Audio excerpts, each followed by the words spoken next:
आज हम बात करेंगे टोटका की, जो एक श्राप की सच्ची और चौंकाने वाली कहानी है। एक रिश्ता टूटने पर यह धमकी दी गई और इसके बाद जो हुआ वो बेहद खौफनाक था। तो कहानी है श्रुति नाम की एक लड़की की। उसकी शादी तय हुई और वो बहुत खुश थी, पर जल्द ही एक ऐसी सच्चाई पता चली कि सबके होश उड़ गए। होने वाला दूल्हा शराबी और जुआरी था। ये जानते ही श्रुति के पिता ने शादी तोड़ दी, पर लड़के वालों ने इसे अपनी बेइज्जती समझ लिया और बस उसी धमकी के बाद श्रुति की जिंदगी बदलने लगी। उसकी सेहत तेजी से गिरने लगी। सोचिए, सिर्फ 1 महीने में उसकी हालत इतनी बिगड़ गई कि घर वाले डर गए। डॉक्टरों को भी कुछ समझ नहीं आ रहा था। उन्हें लगा ये सगाई टूटने का सदमा है।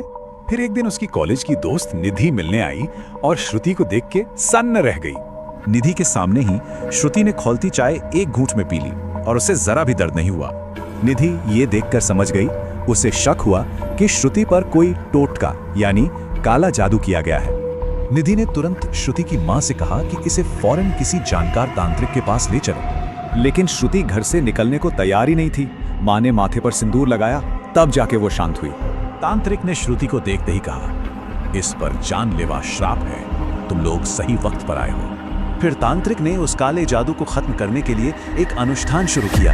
अनुष्ठान के दौरान श्रुति जोर जोर से चिल्लाने लगी जैसे उसका शरीर जल रहा हो, और तभी उसे काली राख और लौंग की उल्टियां हुई। श्राप उसके शरीर से बाहर आ रहा था। कहते हैं लोगों ने एक काली परछाई को चीखते हुए उसके शरीर से निकलकर भागते देखा। तांत्रिक ने बताया कि यह श्राप लड़के वालों ने ही घर की दहलीज पर करवाया था। उनका मकसद था श्रुति की जिंदगी बर्बाद करना, ताकि वो किसी और की ना हो सके।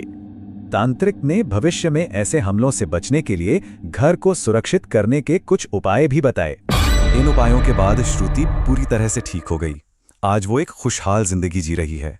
ये कहानी सोचने पर मजबूर करती है कि क्या वाकई ऐसी अनदेखी ताकतें भी मौजूद हैं।